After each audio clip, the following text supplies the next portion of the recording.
Non mais merde, c'est un bon film, j'ai presque honte de le dire, mais j'ai bien aimé Rampage hors de contrôle.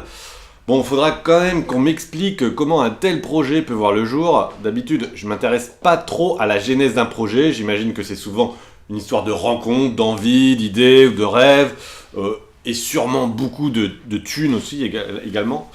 Mais là, j'aimerais bien en savoir un peu plus sur ce film, tellement ça paraît improbable sur le papier. Tout ce que je sais, c'est que les droits d'adaptation du jeu ont été rachetés par la Warner en 2009, mais aucune idée de savoir s'il y avait quelqu'un derrière réellement intéressé par le projet, ou si c'était juste une stratégie, comme souvent les grands studios font, d'acquérir des droits sur des œuvres juste pour éviter qu'un autre studio les obtienne, et puis pour bloquer d'éventuels projets tout simplement, sans avoir d'intention réelle d'adapter quelque chose. C'est un peu triste, mais c'est le business des studios, on sait depuis longtemps que c'est pas des enfants de cœur. Dans tous les cas, c'est avec surprise que j'ai appris l'existence de ce film. Pas une seconde, j'aurais imaginé qu'une adaptation cinéma du jeu de Midway puisse voir le jour. Et pour une raison simple, hein, tout simplement parce que le jeu n'a quasiment pas d'histoire. Rampage, hors de contrôle, est bien l'adaptation d'un jeu vidéo sorti en 1986 nommé Rampage. Un jeu qui a eu certes un succès certain, mais il n'a pratiquement pas de scénario. En gros, qu'est-ce que ça raconte? Ça raconte des humains qui se sont transformés en monstres géants suite à la prise de super-vitamines avec des effets secondaires pour un des personnages. Il y a une fille qui a découvert, alors on ne sait pas si elle s'est baignée dedans ou pas, mais elle a découvert un lac radioactif. Ou encore, il y a un autre gars qui a mangé des produits avec des additifs visiblement pas très nets. Donc, les joueurs prennent le contrôle de ces monstres et s'en servent pour détruire des villes.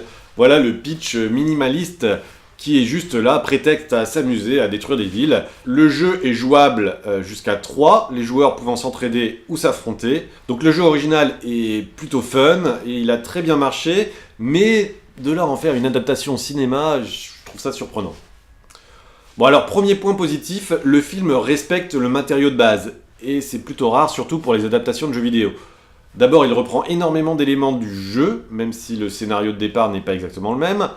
Pour en citer quelques-uns, évidemment, il y a les 3 monstres, un gorille, un crocodile. Alors dans le jeu, j'ai plus l'impression que c'est une sorte de lézard, voire un Godzilla-like. Mais bon, on est toujours dans le domaine du reptile, donc on n'est pas très loin. Et il y a également un loup. Le gorille s'appelle George également, même s'il n'est pas albinos dans le jeu. Il y a bien évidemment les monstres qui grimpent au building en fracassant des vitres, comme dans le jeu. Il conserve aussi le ton humoristique et, évidemment le plus important, il conserve la destruction d'immeubles, le massacre de soldats et d'habitants, et le fait que les monstres se tapent dessus. Ensuite, le but est clairement le même, à savoir assouvir un plaisir cathartique de destruction. Deuxième point positif, le film ne se prend pas au sérieux, mais il est réalisé sérieusement. Petite nuance que beaucoup de réalisateurs ne maîtrisent pas. Alors Brad Peyton, réalisateur de films comme San Andreas ou Voyage au centre de la Terre numéro 2, que je n'ai pas vu, mais qui n'ont pas l'air super intéressants, ne cherche pas ici à transcender son sujet, mais juste proposer un récit fluide et efficace. Troisième point positif, au vu de l'épaisseur du synopsis de départ, il fallait quand même rajouter des choses. Force est de constater que les rajouts ne sont pas artificiels et enrichissent grandement le propos de base. Ils amènent de l'émotion à travers la relation entre le gorille et son soigneur. Il y a aussi une petite critique de la société et des humains qui est pas malvenue, je trouve. Tout cela sans en faire des tonnes, pour ne pas être hors sujet évidemment. Enfin, un dernier point positif, Dwayne Johnson, alias The Rock. Franchement, j'étais super surpris par la qualité de son jeu. Clairement, il ne se repose pas que sur son physique, totalement hors norme. On le sent investi par son rôle, et se dire qu'il rend crédible une relation entre un humain et un monstre géant, qui plus est un monstre géant en image de synthèse, moi je trouve que c'est une performance, sincèrement. Bien sûr, ce n'est pas le plus grand film de tous les temps, et ce n'est pas son ambition. Il y a forcément pas mal d'incohérences scénaristiques, certains personnages ne sont pas très intéressants. Mais bon, à part ça, il n'y a pas grand chose d'autre à critiquer. Le film nous donne ce qu'il nous vend. Le film est exactement ce qu'il nous vend, donc on ne peut pas être déçu. Après, si vous n'aimez pas Dwayne Johnson, si vous n'aimez pas les films de monstres, n'allez pas le voir, c'est évident, tout simplement. Pour conclure, la qualité principale de ce film est sa sincérité, une qualité très rare dans les grosses productions d'aujourd'hui. Cela en fait l'une des meilleures adaptations de jeux vidéo que je connaisse, et après la vague d'œuvres rétro-futuristes titillant notre nostalgie geek et pulp culturesque, cela fait du bien de voir une œuvre aussi respectueuse de l'original, restant tout à fait accessible aux non-initiés, sans nostalgie artificielle et sans overdose de références. Quelque chose de simple, efficace et surtout respectueux du spectateur. Donc à défaut d'être un chef-d'œuvre, c'est une leçon d'adaptation d'un produit culturel grand public.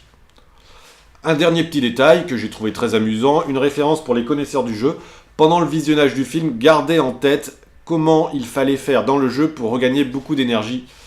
Et vous verrez, il y a un petit clin d'œil à ça. Voilà, je vous invite à me dire ce que vous avez pensé du film dans les commentaires, si vous l'avez vu d'ailleurs. Je suis aussi curieux de savoir si vous connaissiez le jeu original ou les différentes suites qu'il a eues, et ce que vous pensez de cette adaptation, tout simplement. Moi j'aime beaucoup le jeu original, même s'il est plutôt répétitif. Dans le même genre, j'ai dépensé pas mal de thunes dans la borne Kings of the Monsters de SNK, un bon défouloir avec ses potes. Sur ce, je vous dis à très bientôt, et surtout, bon film.